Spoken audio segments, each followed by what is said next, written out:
महेश बन्नो तुलसीदास पुनिकार सुन खगेश सिया मांडवी मिला श्रुति कीरति बरबान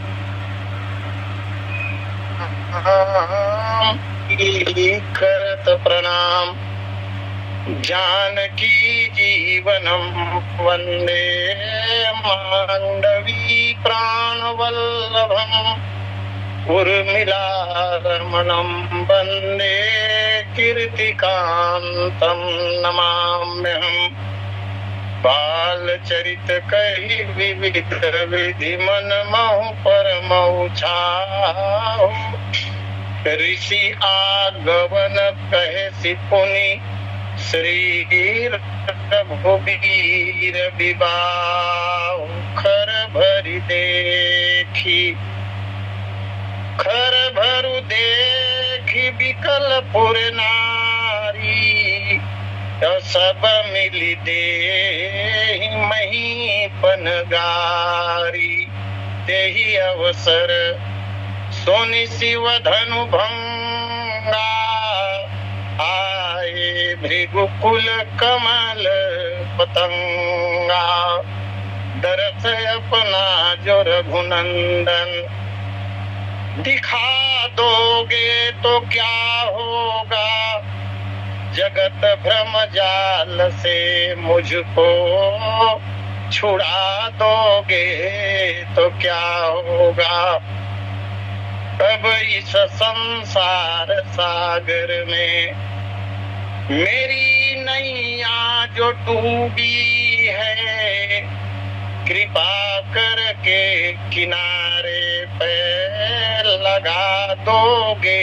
तो क्या होगा हाँ सोता माया रजनी में मुझे आते बहुत सपने ये गहरी नींद सोते से जगा दोगे तो क्या होगा लगी है प्यास खुश दिल को लगी है प्यास खुश दिल को तेरे दर्शन की है भगवान बूंद स्वाति की बरसा कर बुझा दोगे तो क्या होगा दरस अपना जो रघुनंदन दिखा दोगे तो क्या होगा बोलिए सियावर रामचंद्र की जय।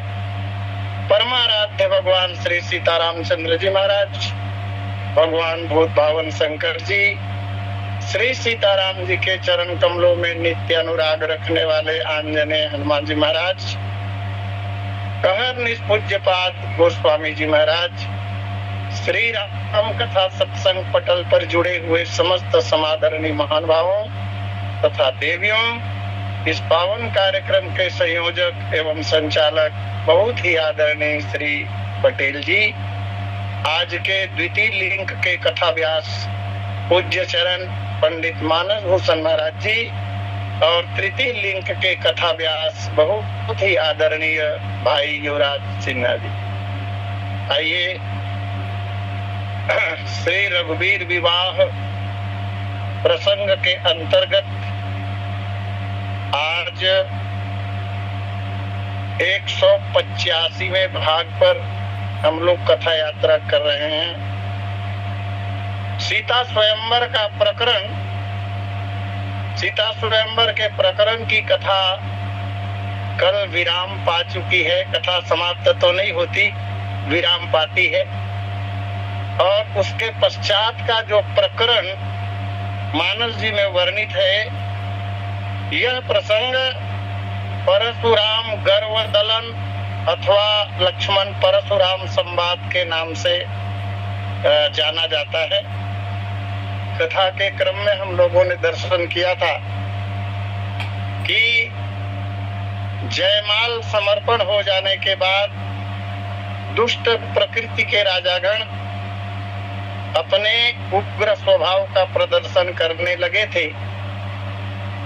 कवच बांध लिया था उन्होंने अनर्गल प्रलाप कर रहे थे और उस वातावरण का प्रभाव उस समाज में बैठे हुए सब लोगों पर पड़ता है।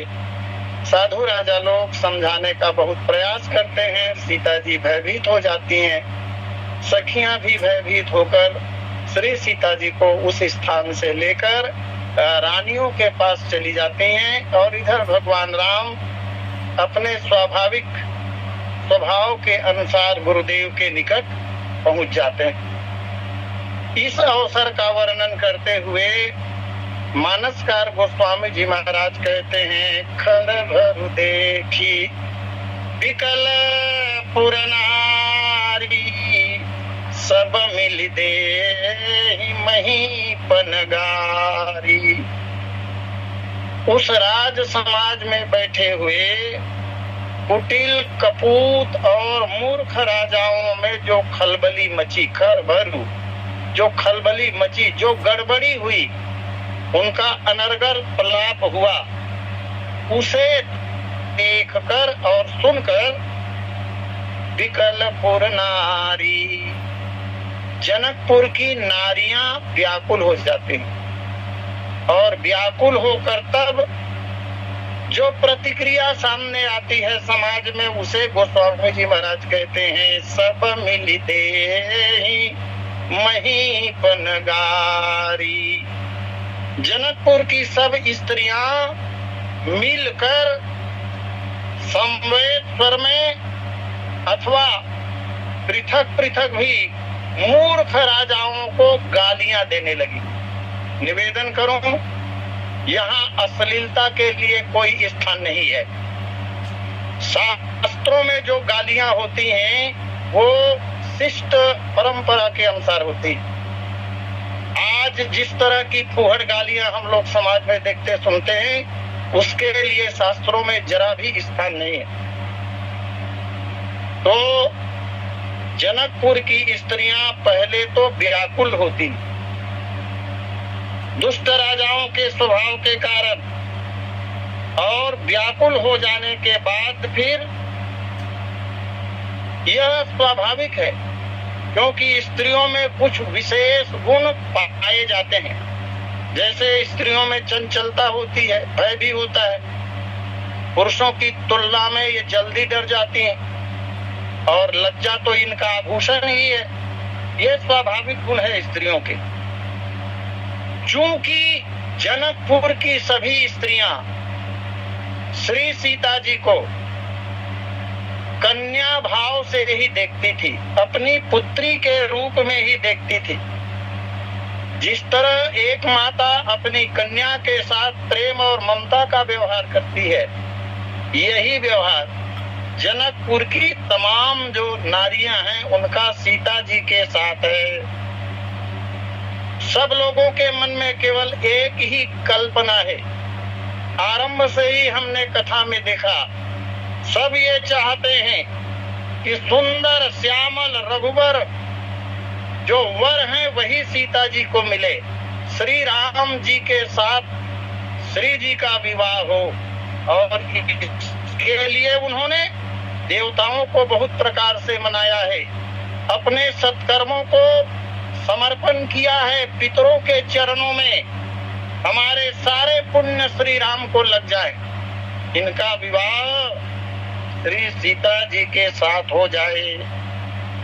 उस सीता जी को इसी सभा में ऐसे पवित्र भाव रखने वाली स्त्रियों के समक्ष कोई यह कह दे कि ले हो छुड़ा सिया कह को धरी बांधो नृप बालक दो, तो क्या बीतेगा उनके ऊपर। जब राजाओं ने यह वाक्य कहा तो स्त्रियां इसे सुनकर व्याकुल हो गई।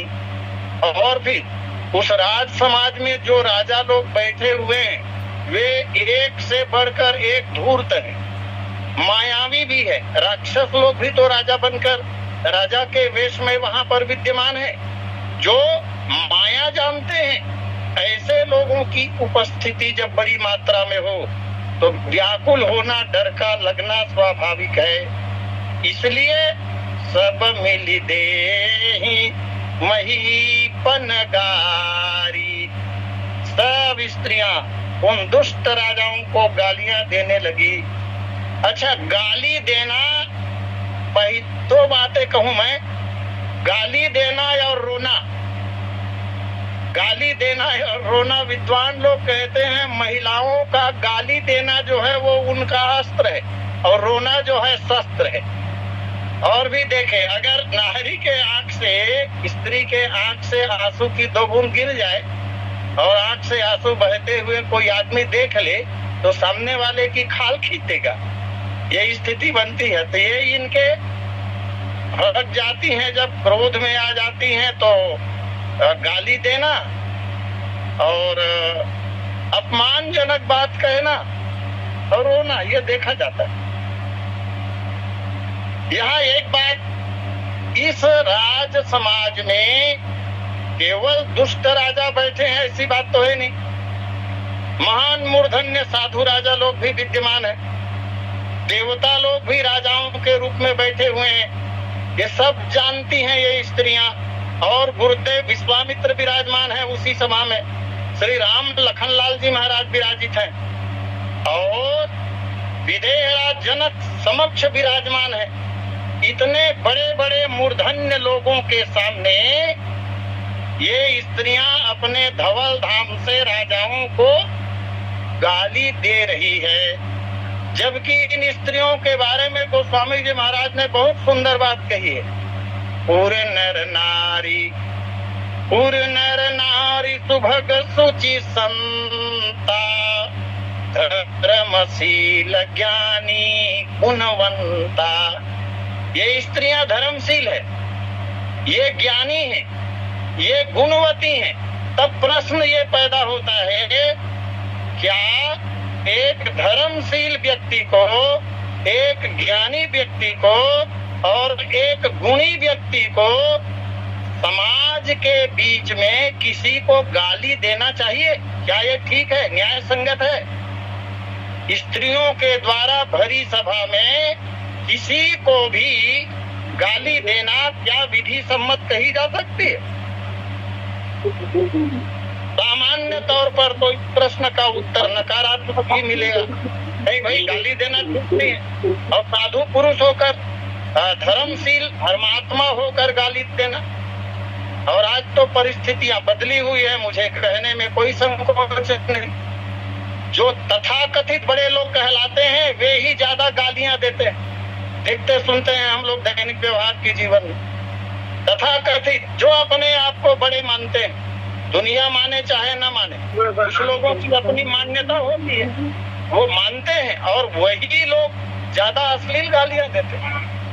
यहाँ ये स्त्रियां गालियां दे रही हैं धर्मशील होने के बाद भी, तो फिर इसके पीछे कारण क्या है?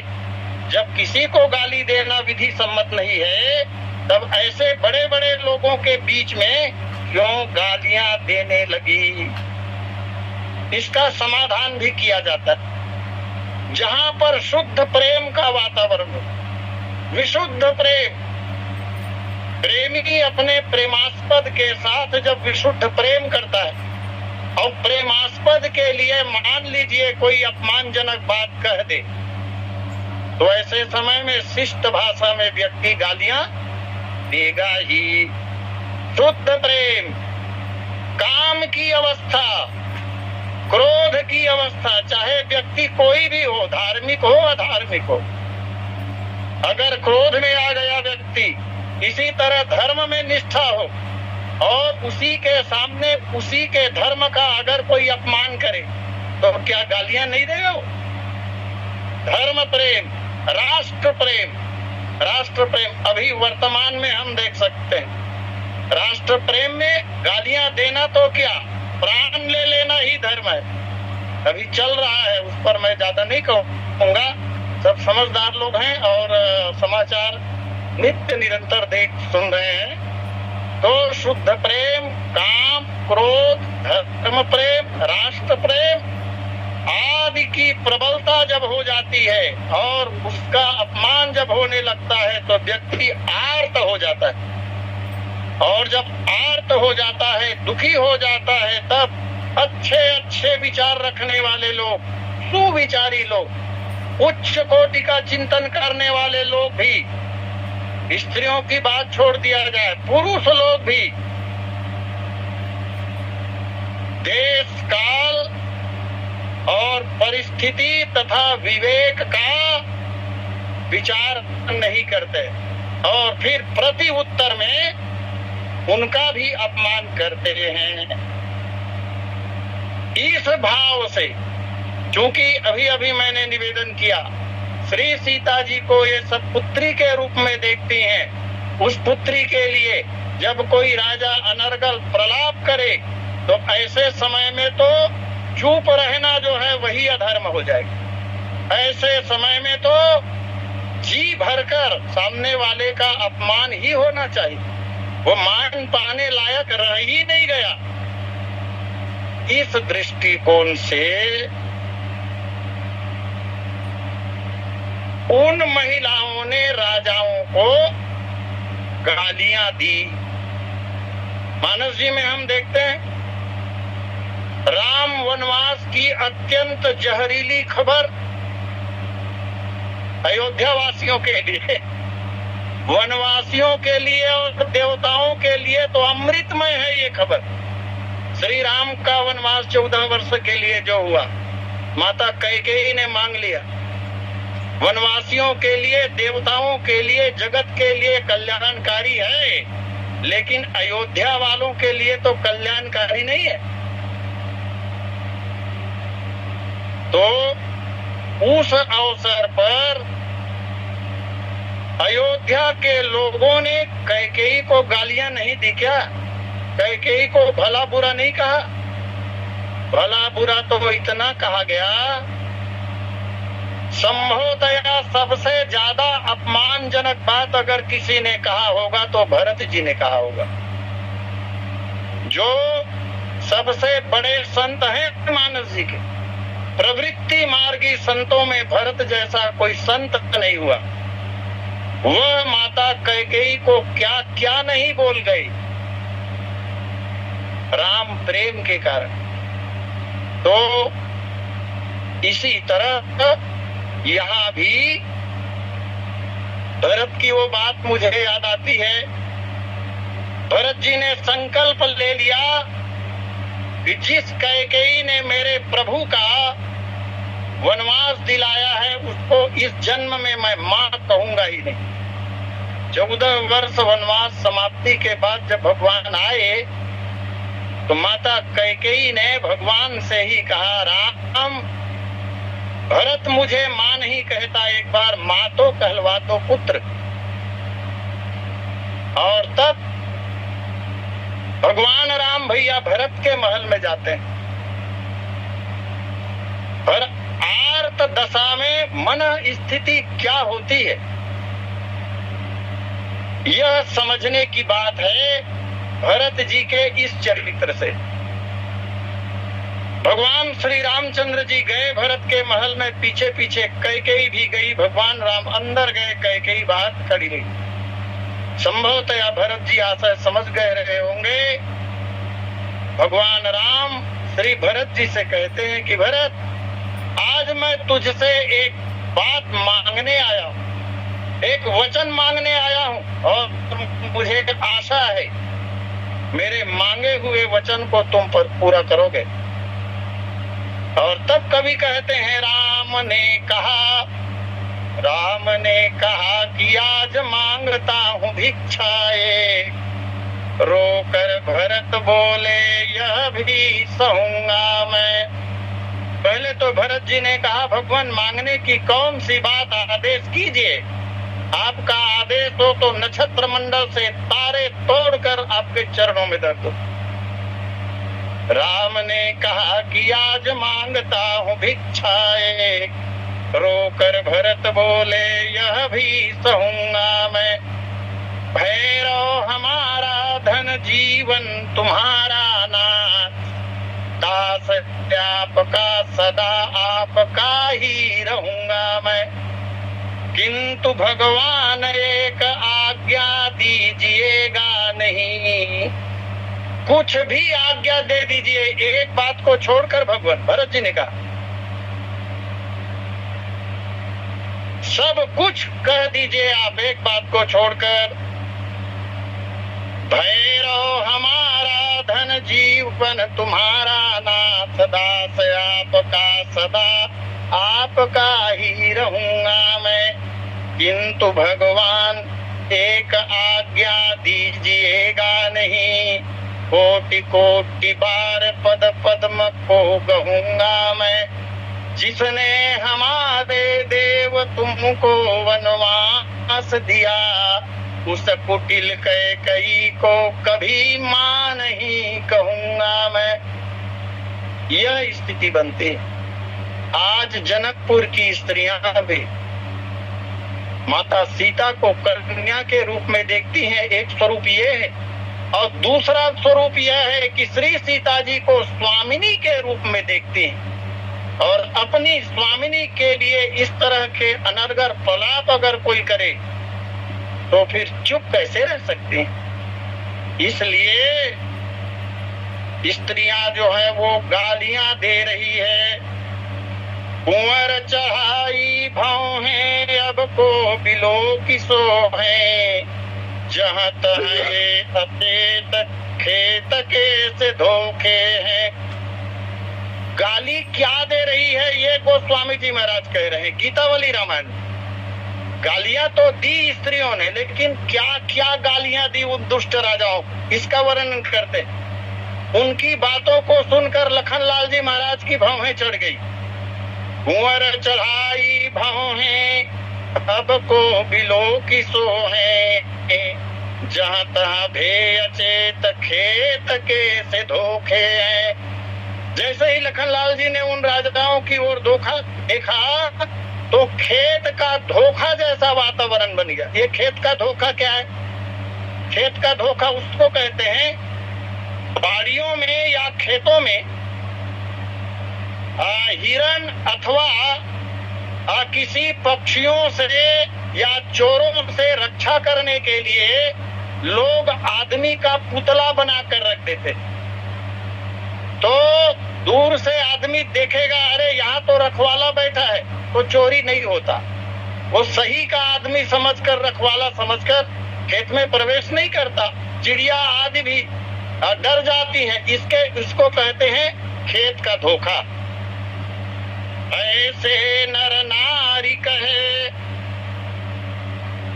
ऐसे नर नारी कहे, साग खाई जाए माई।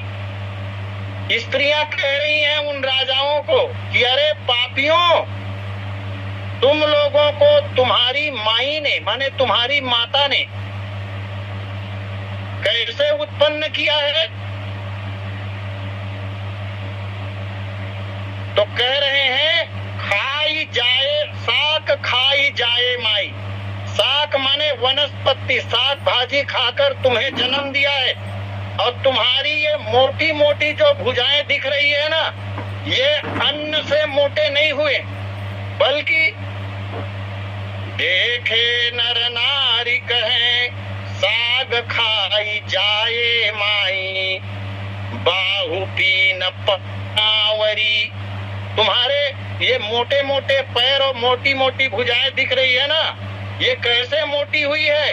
तो बाहु पीन पावरी, पीना खाई पोखे हैं। खली खा खा कर तुम्हें तुम्हारे माँ ने पाला है, इसलिए मोटे दिख रहे हो, बस अक्ल कुछ है नहीं। गीतावली रामायण में गोस्वामी जी ने कहा। ये छोटी मोटी गाली है, लेकिन कितनी शिष्ट गाली है, बड़ी सुंदर। एक स्त्री ने कहा गाली देते हुए, आदमी जैसे दिख रहे हो लेकिन आदमी हो नहीं तुम। क्यों नहीं हो आदमी? इसलिए आदमी नहीं हो क्योंकि मनुष्य की भाषा ही नहीं बोल रहे हो। स्वान सम भूखी रही हो, नकटा कुल कलंकियों। नाक तुम्हारी कट गई है, कुल में तुम्हारा कलंक लग चुका है, कुत्ते की तरह भौंक रहे हो समाज में। स्वान सम भूखी रही, नकटा कुल कलंकी। ये रे दही जारो तुम्हें लाज हूं न आई है। राज समाज में बैठे हो, लज्जा नहीं आती? गिरवी रख के आए हो क्या लज्जा को, कि लज्जा तुम्हें छोड़कर चली गई है? धनुष के साथ ही तुम्हारी मनसाई सब गई है बिलाई, सुभटाई वीरताई है। धनुष के साथ ही तुम्हारी मानवता समाप्त हो गई, तुम्हारी वीरता चली गई, तुम्हारी जो सुभटाई है ना ही, वो भी चली गई, वीरता नहीं रही तुम्हारे अंदर। और जब ये सब विदा हो गए, तुम्हारे पास बचे ही नहीं, तो तुम आदमी कैसे हो सकते हो? आदमी के रूप में कायर निकम्मे कूर कपटी कुचाली कायरों, धनुष तोड़ते समय तुम्हारा बल कहाँ गया था? उस समय वीरता नहीं दिखा सके, अभी क्रोध कर रहे हो, कपट करते हो, कीड़े पड़े हैं तुम्हारे चाल में। कायर निकम्मे कूर कपटी कुचाली खल, खल कह दिया, खल पर तो बहुत बातें हो चुकी। दुष्ट, आज ऐसे उत्सव में विघ्न मचाई है। विवाहोत्सव होने जा रहा है, महा उत्सव है, जगत जननी और जगत पिता का मिलन समारोह होने जा रहा है, और ऐसे समय में तुम विघ्न पैदा कर रहे हो। इससे एक संकेत और मिलता है, अगर किसी के यहाँ उत्सव हो रहा हो, उत्सव माने उत्सव, किसी भी प्रकार का उत्सव, और उस उत्सव में जो कोई विघ्न पैदा करता है, ऐसे लोग कायर निकम्मे कूर कपटी और कुचाली ही है। कायर निकम्मे कूर कपटी कुचाली खल, आज ऐसे उत्सव में विघ्न मचाई है। और उत्सव में विघ्न तो हम लोग देखते ही हैं, क्या कहा जाए। और इसका अनुभव सब रामायणियों को है। हो रहा है उत्सव, बालक का जन्मोत्सव हो रहा है, विवाहोत्सव हो रहा है, और वहाँ होता क्या है? एक अलग प्रकार का तथाकथित आनंद में लोग डूबे रहते हैं, और जो नहीं होना चाहिए वो देखने को मिलता है। इसलिए तो 13-14 मिनट में आरती करवाना पड़ जाता है कभी कभी। बद्री ऐसे पापिन की देव हूं न खबर ले,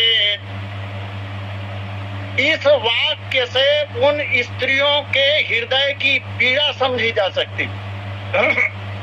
बोलते बोलते अधीर हो जाती हैं, देवताओं को मनाने लगती है कि हे देवताओं, ऐसे मंगल उत्सव पर ये विघ्न पैदा कर रहे हैं, आप लोग कुछ करते क्यों नहीं हो?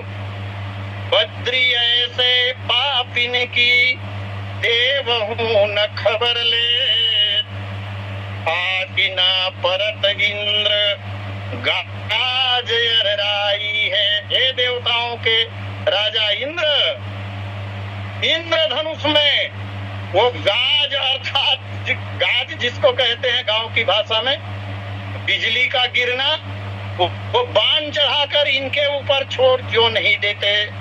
इस तरह व्याकुल हैं जनकपुर की स्त्रियां। एक ने कहा, मानुष को रूप धरे मानुष नहीं है खल, केवल आदमी का रूप धारण किए हो, मानव दिख भर रहे हो। जैसे जर्सी गाय कहने की गाय है, वास्तव में वो गवय है, गाय नहीं है, गवय है, गाय जैसी दिखती है बस। ठीक इसी तरह मनुष्य जैसा तुम दिखते भर हो नहीं। मानुष को रूप धरे मानुष नहीं है खल, कुत्ते सियार और तू करके जाए हैं, बिना काज ये उपद्रव मचाए रहे, मंगल अवसर पर उपद्रव मचा रहे हो। जय है यमराज घर हुल किन के खाए हैं।